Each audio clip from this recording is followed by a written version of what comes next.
মহান সময়ে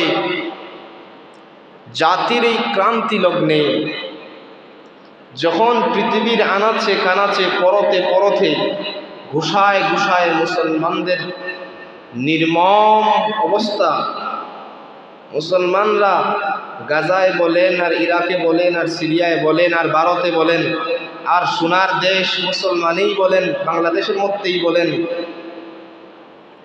এই যে মুসলমানরা লাঞ্ছিত হচ্ছে, মুসলমানরা মায়ের খাচ্ছে, মুসলমানদেরকে পিটিয়ে হত্যা করা হচ্ছে,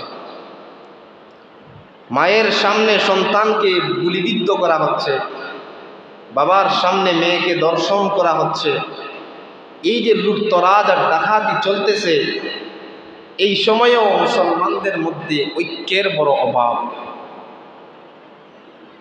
এক এক দল এক এক পরিচয়ে নিজেদেরকে বিভক্ত করে ফেলেছে, এক এক দলের এক এক পরিচয়, কেউ সুন্নি, কেউ ওয়াহাবি, কেউ শিয়া, কেউ রাফিজি, কেউ খারিজি, এভাবে চলতেছে। হযরতে আব্দুল্লাহ ইবনে উমর রাদিয়াল্লাহু তাআলা আনহুমা থেকে বর্ণিত হাদিস, তিনি বলেন, নবীজি সাল্লাল্লাহু আলাইহি ওয়াসাল্লাম এক হাদিসের মধ্যে ইরশাদ করেন, ইন্না বানি ইসরাঈল তাফাররাকাত 72 মিল্লাহ ওয়া সাতাফতারিকু উম্মতি আলা 73 মিল্লাহ কুল্লুহুম ফিন্নার ইল্লা মিল্লাতান ওয়াহিদা।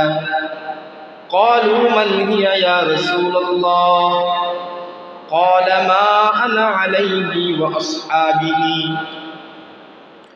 নবীজির জলিলুল কদর সাহাবী হযরত আব্দুল্লাহ ইবনে উমর রাদিয়াল্লাহু তাআলা আনহুমা তিনি বলেন, আজ থেকে 1400 বছর আগে দয়ার নবী মায়ার নবী রাহমাতুল লিল আলামিন বলেন, বনি ইসরাইলের মধ্যে 72টা দল ছিল, আমার উম্মতের মধ্যে অচিরেই 73টা দল হবে।